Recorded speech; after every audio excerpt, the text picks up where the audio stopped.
night is getting darker, and the full moon is in the sky. In the distance, you hear a howl and a blood-curdling cry. You think it's probably just the wind, but then something else happens. Something that makes you think again. There's something moving out through the night. You got that sickly sinking feeling that something isn't right.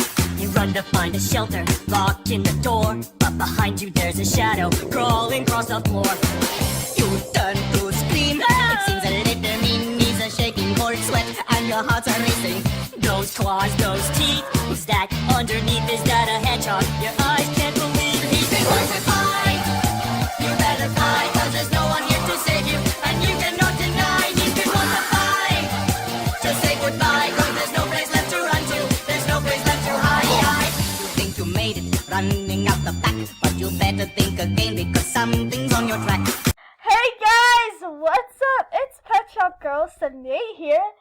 And welcome to another review. So for today's episode I'm gonna be reviewing is called Hamster Hoods. So yeah, and also I have Caesar with me today, but he's not gonna be reviewing the episode with me. But you could still introduce yourself.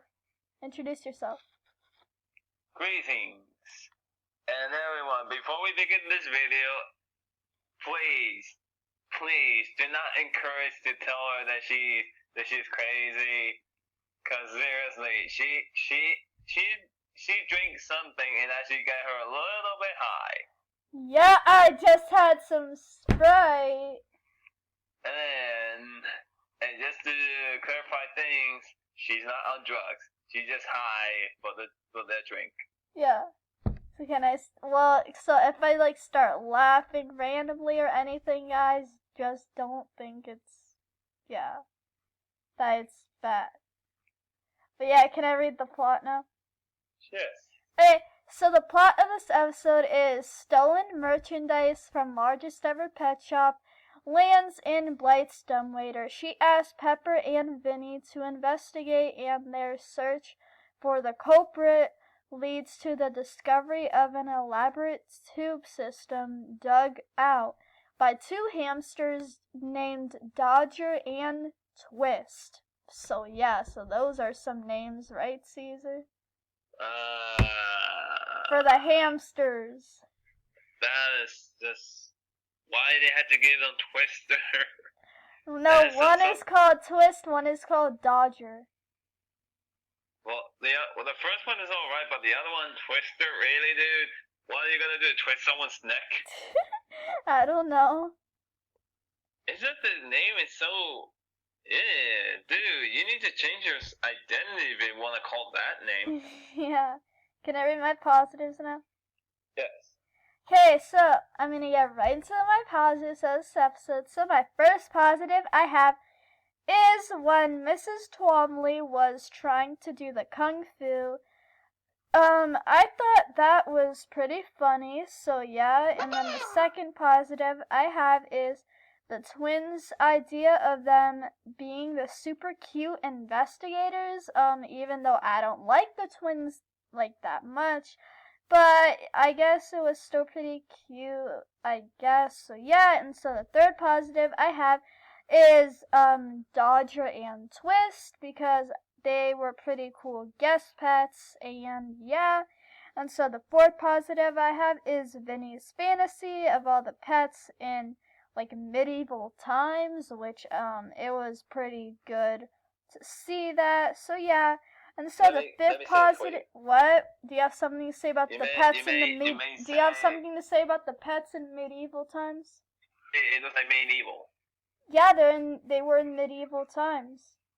And I assuming that the part that you got you a little bit quiet is because of the whole medieval pets. And you know that Mr. Russell's not a bad guy.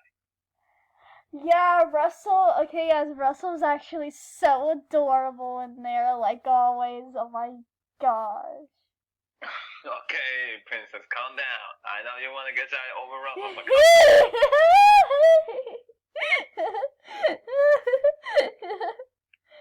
Oh my gosh, there I go again! Oh boy. Okay. We have to go after the break.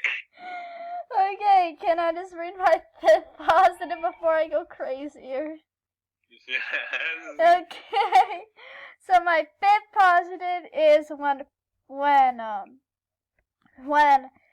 Fisher, well, it's my last positive, but my 5th positive is when Fisher Biscuit gave the twins their reward, which was dog food. Like, really? What kind of dad is that? Like, give your daughter's dog food. Like, what do you think of that, Caesar? That's a bullshit thing to do. Yeah, but I still thought that part was pretty funny. So, yes, that's why that's my positive. And for negatives, I only have one negative for this episode, and it's when Fisher Biscuit kept saying, like, in the beginning, that the largest ever pet shop was the only pet shop in the downtown city, and it just got a little annoying, because it's like, no, Littlest Pet Shop is better than your pet shop, because we already know what your pet shop is, because your pet shop is, like, so cold, and you just keep animals in cages, and, like, that's a stupid thing to do, and because you have that stupid robot. Remember that robot, Caesar? That puts the animals in the cages and locks them up? Yes. What do you think about that? Piece of crap. And do you think Littlest Pet Shop is better for the pets, right? Yes. Because they're better. Yeah.